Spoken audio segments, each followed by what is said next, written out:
Jamaica secures funds for the Caribbean's first green bond listing. DART returns from hurricane-ravaged Bahamas.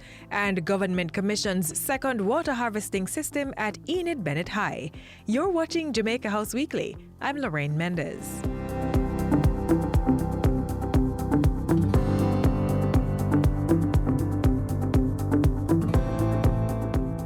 For most of last week, Prime Minister Andrew Holness was on assignment in the Republic of Korea.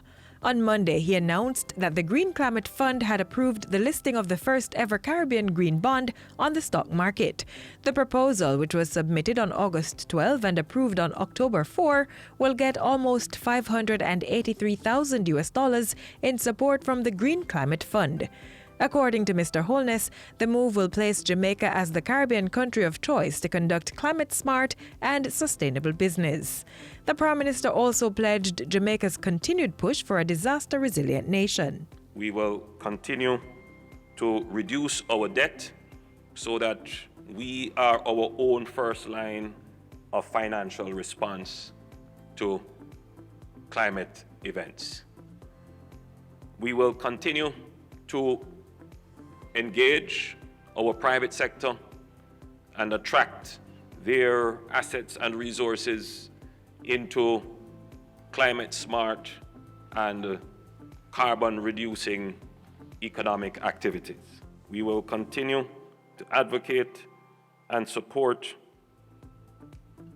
greater investment globally in green technologies, and we will continue to educate our own people so that they, as citizens, will choose to consume in ways that are environmentally friendly. Mr. Holness was delivering the keynote speech during a luncheon at the Green Climate Fund Private Investment for Climate Conference held in the Republic of Korea.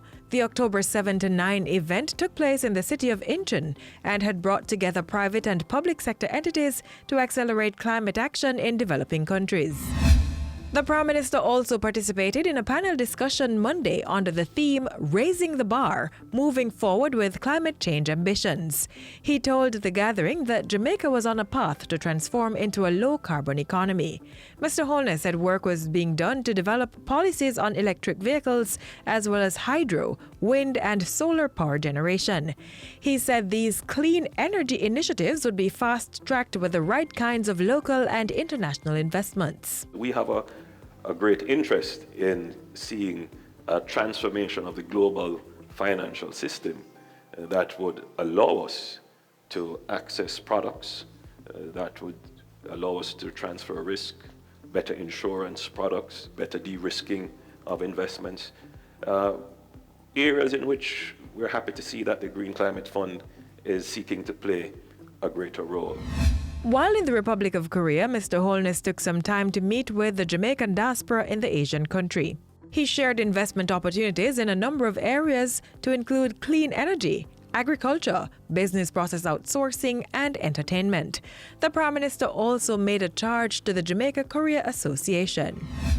Prime Minister Andrew Holness made several linkages during his assignment to the Republic of Korea. He talked increasing trade with his Korean counterpart, accelerating access to Green Climate Fund support with the fund's Deputy Executive Director, and Jamaica's commitment to the Sustainable Development Goals with the former Secretary General of the United Nations. Mr. Holness met with head of the climate investment funds as well as representatives from the Intergovernmental Panel on Climate Change and the World Wildlife Fund. He took some time to see firsthand the smart city of Incheon and toured the Samsung Innovation Museum.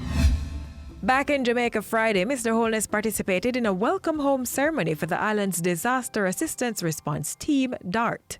The team assisted recovery efforts in the Bahamas, which was hit by a Category 5 hurricane in September. Let me thank you on behalf of the people of Jamaica and extend thanks on behalf of the Prime Minister of the Bahamas and indeed the Foreign Minister, both of whom have asked me to extend thanks to you. And job well done.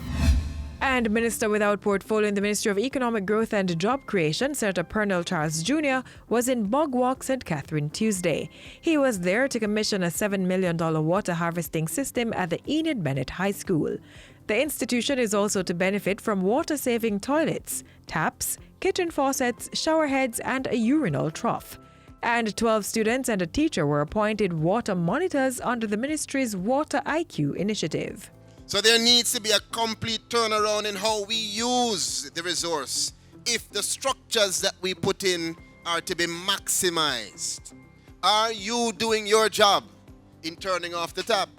Are you engaging principal in the school in the conversation about conservation? It is up to us if we are going to protect our country.